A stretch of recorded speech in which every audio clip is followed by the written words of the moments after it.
গ্যাংস্টারদের team দেখে মনে হচ্ছে মুম্বাই ইন্ডিয়ান্স গ্যাংস্টারদের টিম দেখে মনে হচ্ছে যেন তারা আর অকশনে যেতে চাইছে না, যেন তারা ঘরে বসে বসে সব ট্রেড করে নেবে।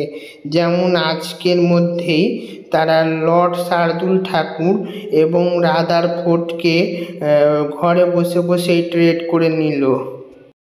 আমি খবর পাচ্ছি যে লর্ড শার্দুল ঠাকুরকে 2 কোটি টাকায় ট্রেড করেছে, কিন্তু রাদারফোর্ডকে কততে করেছে তা জানি না। কিন্তু মুম্বাই ইন্ডিয়ান্সরা মনে হয় অকশনে যাওয়ার আগে তাদের টিমদেরকে তৈরি করে নিবে।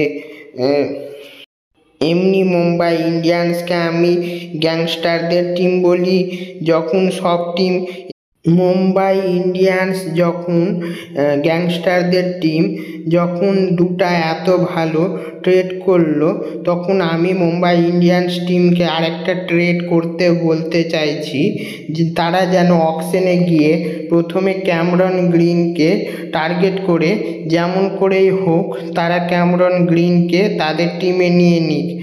তারপরে তারা কাকে নিবে জানি না, কিন্তু ক্যামেরন গ্রিনকে নিয়ে নিলে আমার মনে হয় টিমটা দুর্দান্ত হবে। আর যারা টিমে আছে তাদেরকে রিটেন করে দিক।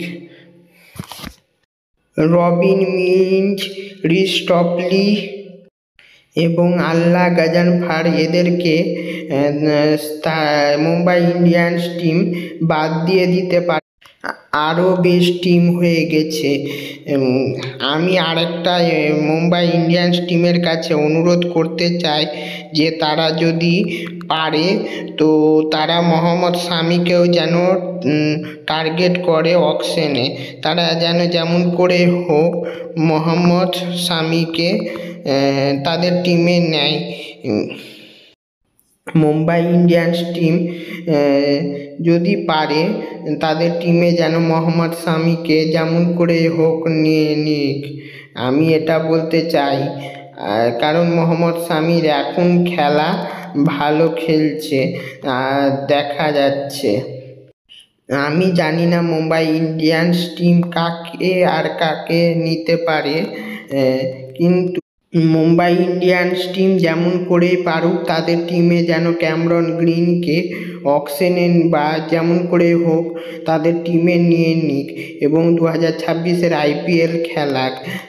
কারণ যদি তারা ক্যামেরন গ্রিনকে নিয়ে নিতে পারে এর থেকে বড় ট্রেড হবে না এবং তাদের টিম পুরোপুরি কমপ্লিট হয়ে যাবে তারা যদি ক্যামেরন গ্রিনকে নিয়ে নেয়।